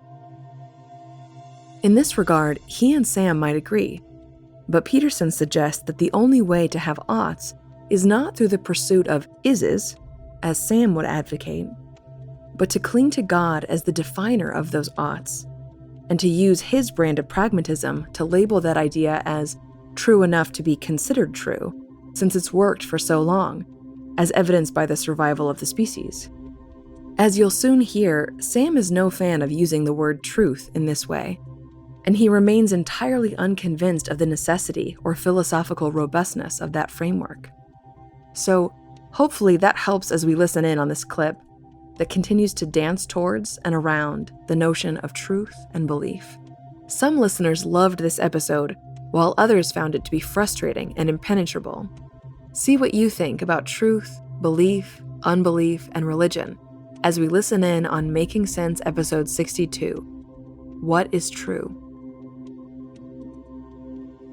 I think we need to talk about religion and science and atheism and the foundations of morality, things like meaning, your interest in mythology, your fear of nihilism. Let's get into all that. I think you and I share some fundamental concerns, and we feel a similar kind of urgency. I think it expresses itself in slightly different ways and different ways of talking, but we feel an urgency that our fellow human beings get certain questions right. I think a good starting point is the concept of truth. I've heard you say in a variety of ways that religious truth isn't scientific truth, and that the difference here is that science tells you what things are, and that religion tells you how you should act. Yeah, that's a good, I'm going to approach that obliquely to begin with. So I've been thinking a lot about the essential philosophical contradiction between a Newtonian worldview, which I would say your view is nested inside, and a Darwinian worldview, because those views are not the same. They're seriously not the same. I mean, the Darwinian view, as the American pragmatists recognized, so that was William James and his crowd, recognized almost immediately, was a form of pragmatism. And the pragmatists claimed that the truth of a statement or process can only be adjudicated with regards to its efficiency in attaining its aim. And so their idea was that truths are always bounded because we're ignorant, and every action that you undertake that's goal-directed has an internal ethic embedded in it, and the ethic is the claim that if what you do works, then it's true enough, and that's all you can ever do. And what Darwin did, as far as the pragmatists were concerned, was to put forth the following proposition, which was that it was impossible for a finite organism to keep up with a multi-dimensionally transforming landscape, environmental landscape, let's say. And so the best that could be done was to generate random variants, kill most of them because they were wrong, and let the others that were correct enough live long enough to propagate, whereby the same process occurs again. So it's not like the organism is a solution to the problem of the environment. The organism is a very bad partial solution to an impossible problem. Okay, and the thing that about that is that you can't get outside that claim. I can't see how you can get outside that claim if you're a Darwinian, because the Darwinian claim is that the only way to ensure adaptation to the unpredictably transforming environment is through random mutation, essentially, and death, and that there is no truth claim whatsoever that can surpass that. And so then that brings me to the next point, if you don't mind, and then I'll shut up and let you talk. So I was thinking about that, and I thought about that for a long time. So it seems to me there's a fundamental contradiction between Darwin's claims and the Newton deterministic claim and the materialist objective claim that science is true in some final sense. And so I was thinking of two things that I read. One was the attempt by the KGB back in the late part of the 20th century to hybridize smallpox and Ebola and then aerosol it so it could be used for mass destruction. And the thing is that that's a perfectly valid scientific enterprise as far as I'm concerned. It's an interesting problem. You might say, well, you shouldn't divorce it from the surrounding politics. Well, that's exactly the issue, is how much it can be divorced, and from what. And then the second example is a scientist with any sense would say, well, our truths are incontrovertible. Let's look at the results. And we could say, well, let's look at the hydrogen bomb. If you want a piece of evidence that our theories about the subatomic structure of reality are accurate, you don't really have to look much farther than a hydrogen bomb. It's a pretty damn potent demonstration. And so then I was thinking, well, imagine for a moment that the invention of the hydrogen bomb did lead to the outcome, which we were also terrified about during the Cold War, which would have been, for the sake of argument, either the total elimination of human life or perhaps the total elimination of life. Now, the latter possibility is quite unlikely, but the former one certainly wasn't beyond comprehension. And so then I would say, well, the proposition that the universe is best conceptualized as subatomic particles was true enough to generate a hydrogen bomb, but it wasn't true enough to stop everyone from dying. And therefore, from a Darwinian perspective, it was an insufficient pragmatic proposition and was therefore, in some fundamental sense, wrong. And perhaps it was wrong because of what it left out. Maybe it's wrong in the Darwinian sense to reduce the complexity of being to a material substrate and forget about the surrounding context. So, well, those are two examples. And so you can have a way at that if you want. Yeah, okay. So there are a few issues here that I think we need to pull apart. I think that the basic issue here, and where I disagree with you, is you seem to be equivocating on the nature of truth here. You're using truth in two different senses and finding a contradiction that I don't, in fact, think exists. So let's talk about pragmatism and Darwinism briefly for a second. So I've spent a lot of time in the thicket of pragmatism because I was a student of Richard Rorty's at Stanford, and I took every class he taught and just basically did nothing but argue with him about pragmatism. So I'm very familiar with this way of viewing the concept of scientific truth. I'm not so sure our audience is deeply schooled in this. So briefly, let me just add a little to how you describe pragmatism. The idea is that we can never stand outside of human conversation and talk about reality as it is or truth as it is. We never come into contact with naked truth. All we have is our conversation and our tools of augmenting our conversation, scientific instruments and otherwise.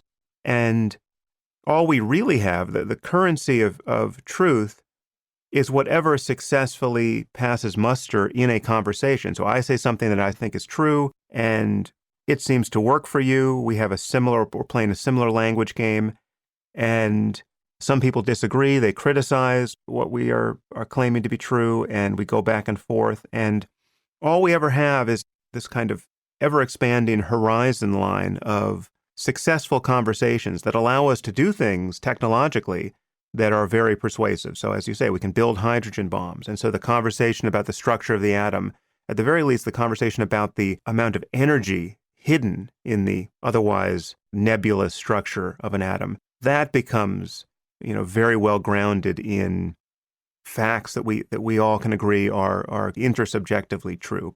Yeah, well, that seems to weaken the claim that it's just within language, which is kind of a postmodern claim too, because it's very difficult for me to believe that the hydrogen bomb is what it is just because we agree what it is in conversation. It immediately reflects a world outside of language. That doesn't mean we get permanent and omniscient access to that world, but it's more than language as far as. So maybe I'm misunderstanding Rorty or I think you are understanding him. He will say that, again, all we ever have is our effort to organize the way the world seems to us with concepts and language, and we just have successful iterations of that and unsuccessful ones. And a hydrogen bomb explosion, no matter how big, assuming we survive it, still falls within this empirical context of an evolving language game. But to get back to some of your claims here, there's this claim you're making about the Darwinian basis of truth and knowledge, that there really is just survival, right? There's just, biological change selected against by an environment, and there's what works in that context, what is pragmatic in that context biologically, and there's what doesn't, and what doesn't gets you killed. Yeah. Now, obviously, that picture of how we got here is something that I agree with. Right. But our conception of truth and our conception of truth in general and scientific truth specifically, and even of Darwinian evolution within that subset of truth claims, that is not functioning by merely Darwinian principles. And this just goes to... Right, but that could be an objection to its validity. Like, there's no reason to assume, and don't get me wrong, like, I'm perfectly happy with science. I'm a scientist. And but there's no reason to assume that our view of the world, our current scientific view of the world, isn't flawed or incomplete in some manner that will prove fundamentally fatal to us. As a working assumption, we can decide not to worry too much about that, and that's fine. But yes, I agree, and more fundamental than that, and I think this is the accurate version of the claim you're making. There is just the fact that within the Darwinian conception of how we got here, there's no reason to believe that our cognitive faculties have evolved to put us in error-free contact with reality. That's not how they evolved. I mean, we did not evolve to be perfect mathematicians or perfect logical operators or perfect conceivers of scientific reality at the very small, subatomic level, or at the very large cosmic level, or at the very old cosmological level. We are designed by the happenstance of evolution to function within a very narrow band of light intensities and physical parameters. The things we are designed to do very well are, recognize the facial expressions of apes just like ourselves, and to throw objects in parabolic arcs within 100 meters and all of that. And so Right. the fact that we are able to succeed to the degree that we have been in creating a vision of scientific truth and the structure of the cosmos at large that radically exceeds those narrow parameters, that is a kind of miracle. It's an amazing fact about us that seems not to be true, remotely true, of any other species we know about. And that's something to be celebrated, and it's a lot of fun to see how far we can get in that direction. But I would grant you that there are no guarantees as we move forward in that space. And in fact, we should be skeptical about how easy we can have it in this space. So partly I made the case that I made to indicate to you and the listeners where I'm starting from in some sense. So I think it's not unreasonable to assume that you're making the metaphysical claim in some sense that Darwinian truth is nested inside Newtonian truth. I wouldn't call it Newtonian. Let me just change your words a little bit, but it may be a distinction without a difference here. But I would oppose realism, scientific realism, and even moral realism. I consider myself a moral realist. I think there are right and wrong answers to moral questions. I would oppose realism with pragmatism. And the core tenet of realism for me is that it's possible for everyone to be mistaken. It's possible for there to be a consensus around truths that are in fact not true. It's possible to not know what you're missing. There's a horizon of cognition beyond which we can't currently see, and we may be right or wrong about what we think exceeds our grasp at the moment. And so that's something that the pragmatist can't say. The pragmatist has to locate truth always within the context of existing conversations, existing consensus. And in this Darwinian conception of truth, you are saying that there's just what works for us biologically, pragmatically, as apes on Earth now. And there's no larger context of truth claims that we can make that situates that in a larger sphere where you can intelligibly say that everyone is wrong about something.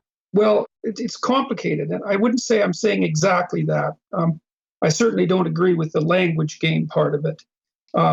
And see, if you think of the Darwinian process as something you can't escape, like there's no outside of it, and partly the reason for that is that you're just too damn ignorant to get outside of it in any transcendent manner. Now, you might say, well, you can do that to some degree with science, and I'm not going to argue with that. But before you move on, let me just understand the claim, because it seems to me we are outside of it in every respect where you want to emphasize the Darwinian component of it. So we're outside of the implications that, certain phenotypes would have killed you outright 5,000 years ago, whereas now we have a civilization. Let's let that one fade out.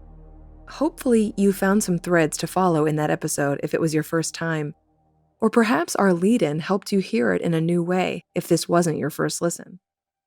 To finish this compilation, we're going to return to the more familiar and common concerns of religion and religious faith, and play 2 moments from the Q&A section of live events. We've emphasized throughout these clips 2 important themes to keep in mind regarding Sam's critique of religion.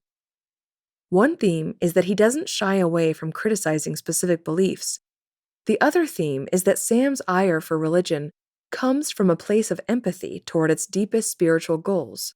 We have a compilation dedicated to Sam's focus on meditation and mindfulness, which can sound superficially friendlier to some Eastern religious frameworks. But Sam is fiercely secular in his defense of spiritual and transcendent experience, and he's determined to wrestle these indispensable aims away from the unnecessary, corrosive, and static epistemologies of religion. But that second theme does have an interesting shadow. Many people contend that religious structures are social necessities that forge the path for these spiritual experiences.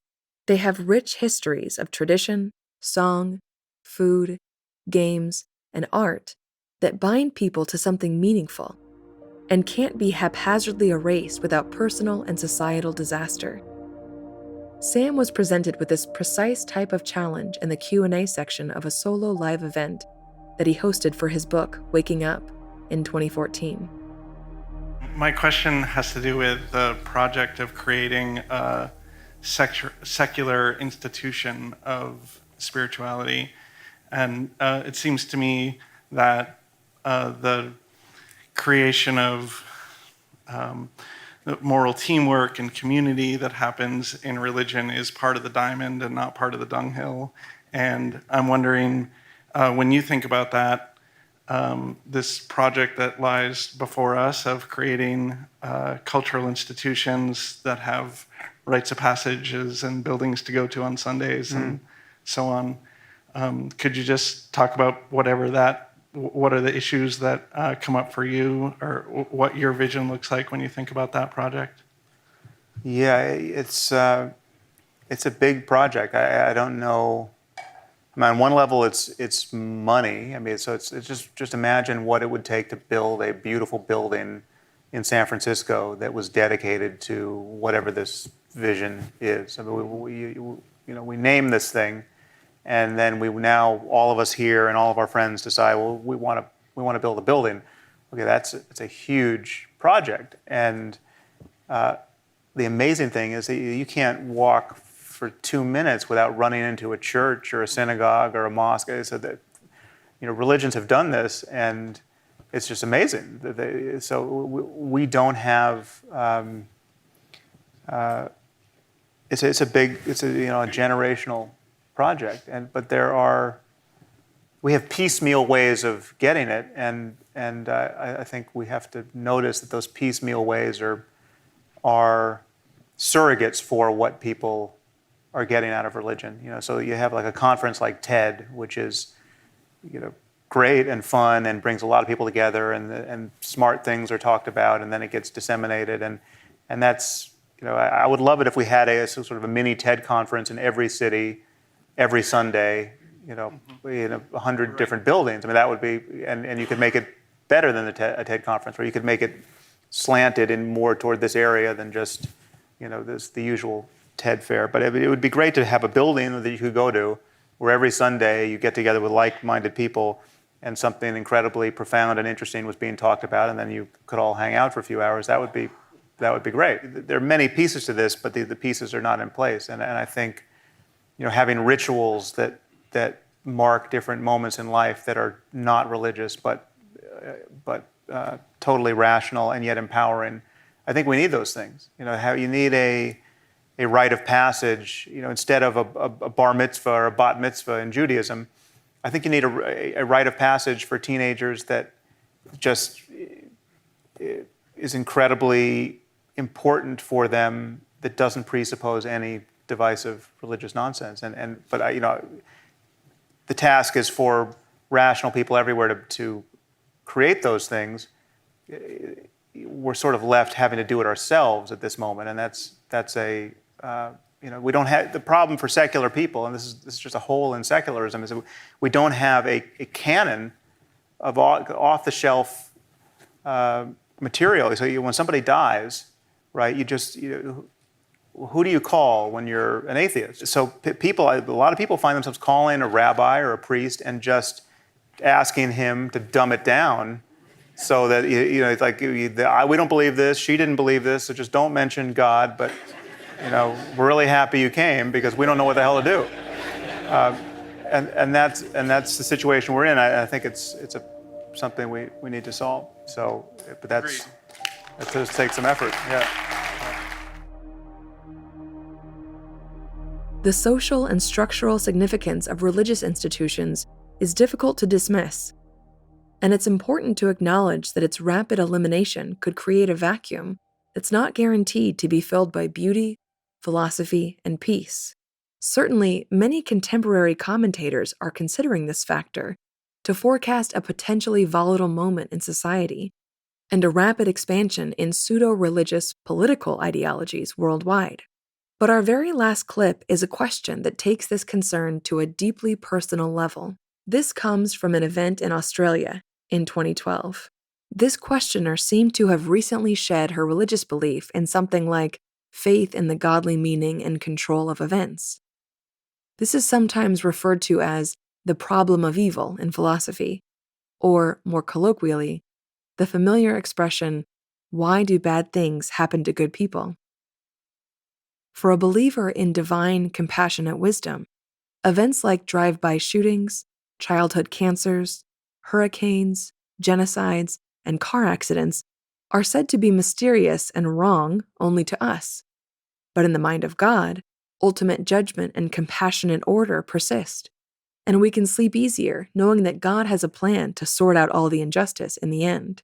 But if you shed that belief entirely, you can be swept away by the sudden wave of engagement and responsibility for human, worldly action and intervention as the only safeguard against ultimate tragedy. Sam addresses this questioner's small crisis while also acknowledging the secular versions of the same passive retreats that sometimes lead religious people to disengage from the world. This comes from a talk entitled Death and the Present Moment, delivered in 2012, shortly after the death of Sam's friend and colleague, Christopher Hitchens. Hi, Sam. As an atheist, I have really started valuing life, and the dignity of life. But the problem is that now when I hear of any loss of life which has happened due to some deliberate actions of others or due to some carelessness of others, it saddens me, it grieves, makes me angry, because earlier I used to just feel, accident happened because it just had to happen, and it happened. But now I can see the responsibility of other people's, that others are being robbed of their right to live. And so how do I deal with this, like this anger, this grief, me or other atheists like me who can clearly see the responsibilities of others? Right.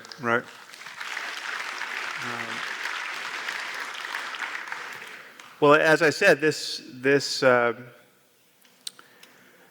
change in attitude that I just recommended, I kind of smuggled mindfulness meditation into this talk and foisted it on 4,000 atheists. So you're now all Buddhists. I'm sorry to have done that to you. But it is an antidote to that kind of suffering. I mean, when you look closely at the mechanics of your own suffering, you find that when you're suffering, you are lost in thought.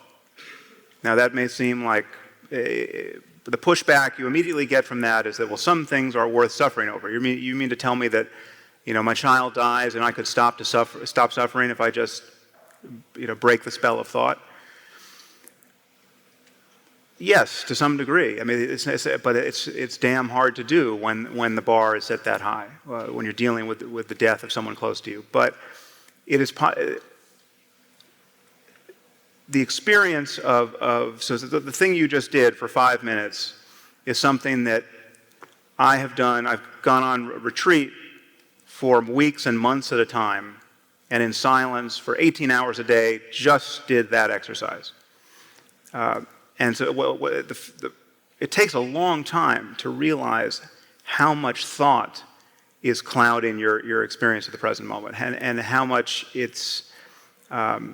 how much of our kind of mediocrity and how we feel moment to moment is just a matter of us continually thinking, this undercurrent of thought. And so when something terrible happens, the undercurrent of your thought is all of these kind of grief-stricken ideas. I'll never see her again. The memory of how much you loved her, back and forth, and you're buffeted by thought ceaselessly. And for most of us, there is no alternative but we're just hostage to the contents of the next thought. And if there's relief to be found in the face of death and loss, the relief is to bear down upon the present moment and become interested enough in the present moment so that you can notice that to some degree consciousness is equanimous even in the presence of that kind of emotional pain. And it does erode the pain of that pain. And again, to some degree, it's a kind of framing issue. It's the difference between thinking that the pain in your arm is because you're now getting so good at lifting weights, or thinking that it's because you've got bone cancer. It could be the exact same sensation, but that the framing the difference is total. And so what I'm recommending to you is many good things come from training. And we give no thought to training the mind. We give a lot of thought to training our body. We give a lot of thought to training to physical health. We give a lot of thought to getting more information, education, understanding more about the world, more facts. We give very little thought to training attention itself.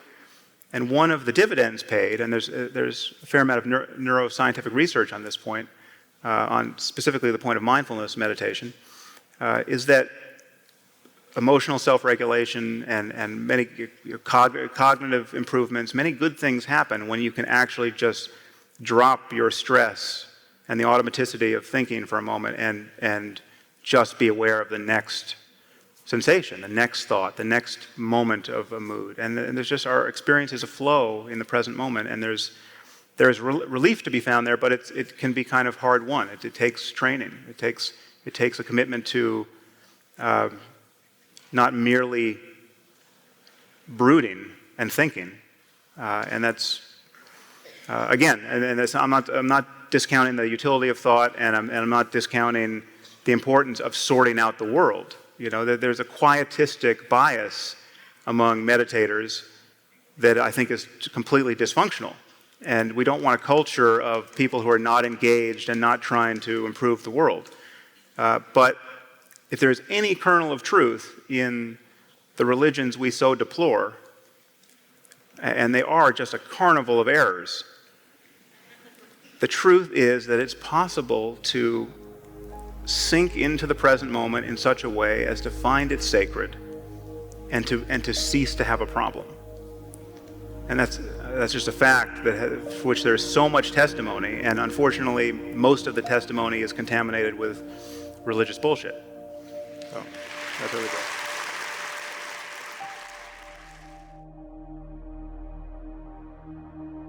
There's so much more to explore about the idea of belief. Any deep investigation quickly finds itself intertwined with considerations of neurobiology, free will, morality, scientific methods, spirituality, and even politics. The famed philosopher Karl Popper once warned other philosophers not to get obsessively lost defining terms and words. He thought this habit was disastrous to good philosophical pursuit. He suggested that we can better illuminate a concept by presenting specific problems to solve that relate to a concept, rather than endlessly trying to define the terms directly. For example, people can use the word justice coherently without being able to provide a comprehensive definition of it. And they can reach a useful mutual understanding of it by considering certain judicial rulings or parental remedies. Imagining, encountering, or presenting specific problems about a term like justice may be more fruitful than defining it narrowly. But belief is one of those concepts and terms that seems to attract scrutiny like a magnet.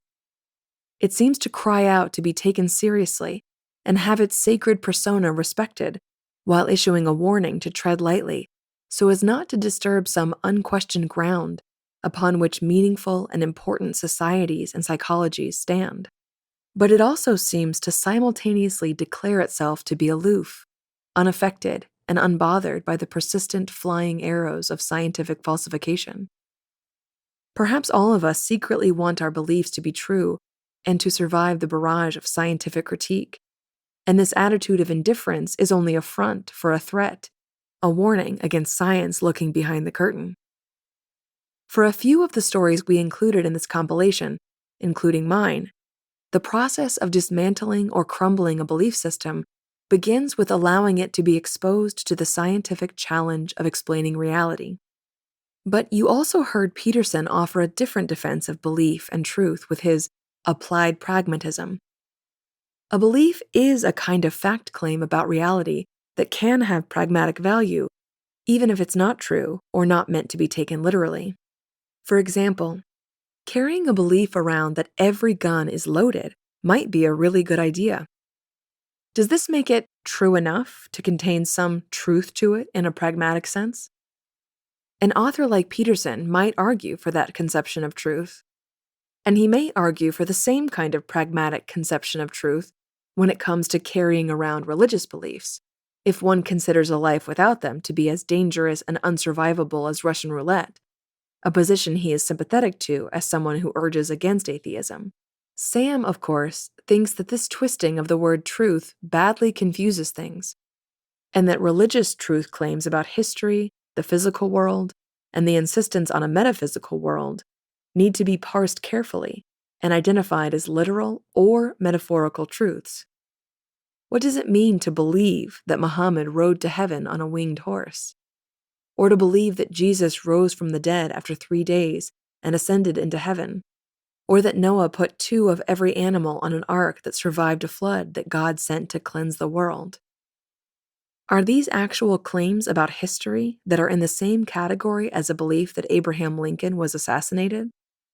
Or are these metaphorical claims that merely poetically analogize deeper psychological or philosophical truths and hold some kind of arguably advantageous quality?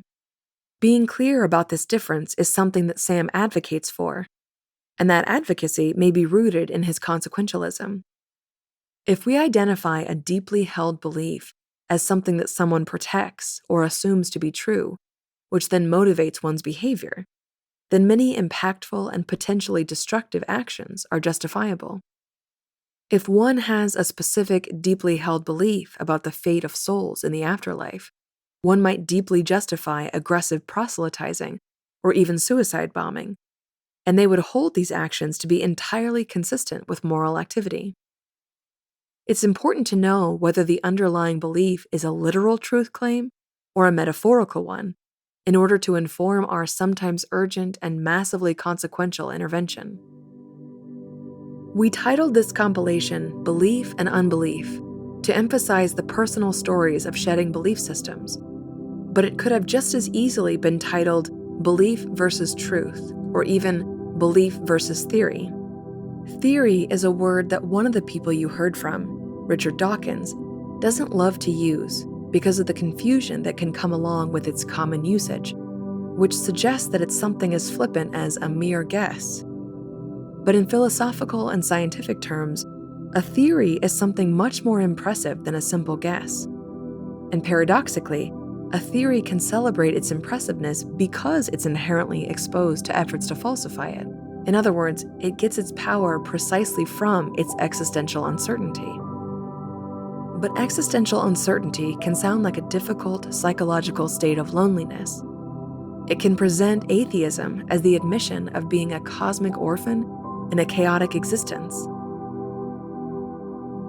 So, an unchallengeable, deeply held religious belief, in an effort to fortify against this supposed dread, announces that it doesn't participate in this game of falsification. It's the declaration of a certainty that only needs to be defended rather than falsified.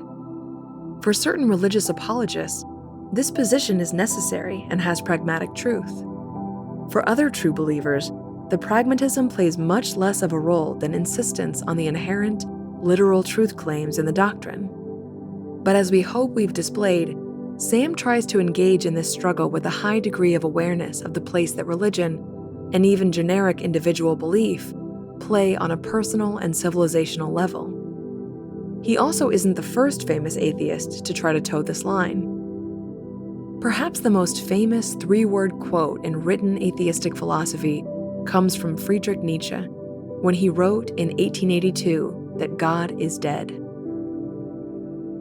Many atheists have put that on a t-shirt or bumper sticker and called it a day. But the rest of the passage should not be missed. In it, Nietzsche poetically lays out the challenge before atheists: to contend with the existential, societal, and psychological void that is ushered in by the announcement of God's revealed non-existence, which came along with the Age of Enlightenment for many thinkers.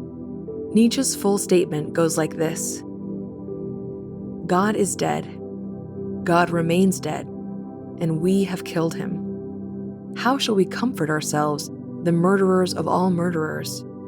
What was holiest and mightiest of all that the world has yet owned has bled to death under our knives. Who will wipe this blood off us? What water is there for us to clean ourselves? What festivals of atonement, what sacred games shall we have to invent? Is not the greatness of this deed too great for us? Must we ourselves not become gods simply to appear worthy of it?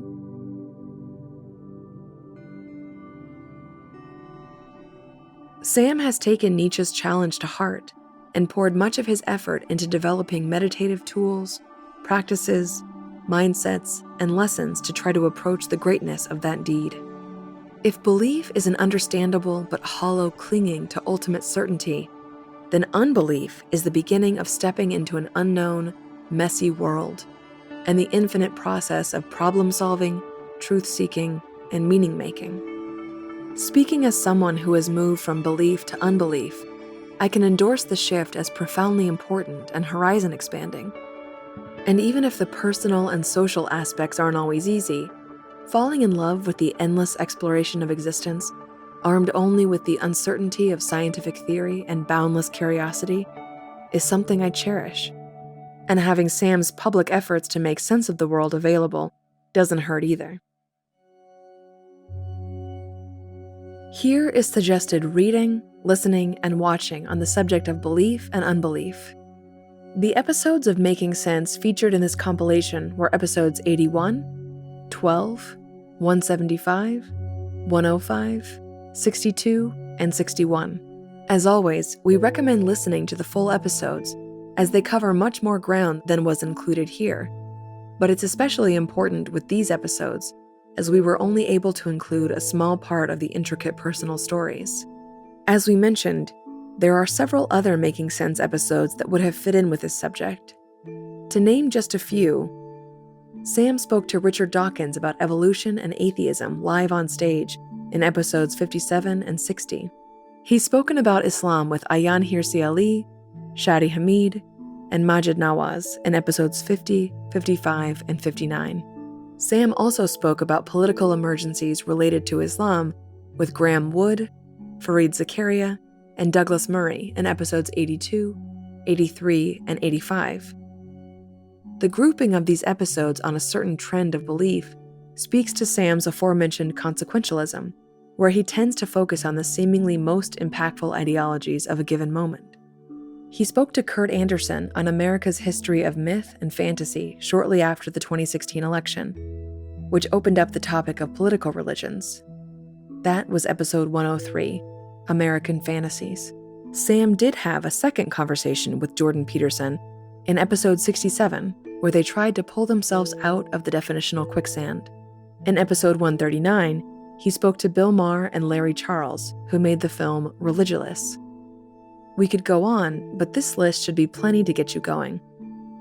For book recommendations, we'll start with The End of Faith and Waking Up by Sam himself, for two bookends that showcase his simultaneous vitriol and deep empathy for religious devotion.